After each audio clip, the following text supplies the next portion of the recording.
Hi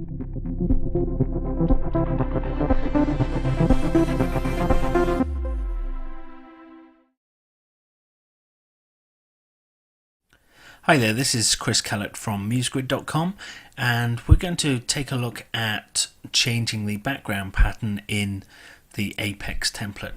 So if we just open up a page here, we can see we've got this nice grid pattern sitting behind the page design. But how do we change it? Because it's not in the browser fill, and you might find it difficult to figure out how to change that pattern. But if we go into the home master, we can see that this is actually a rectangle that's been stretched to the full width of the page. So we can just select the rectangle, go to the fill, and we could remove the background color and maybe set a gradient in there instead.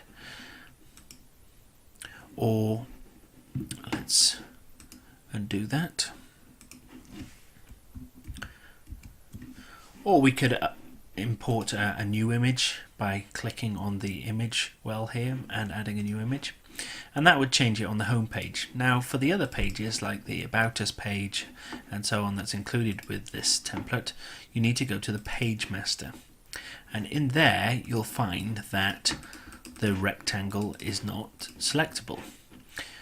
So all we have to do is go to Object, Unlock All on Page, and now the rectangle is selectable, and you can change it in much the same way as we were just looking at on the home page, just by either clicking on the fill button, changing the image, or changing it to a solid color or gradient background.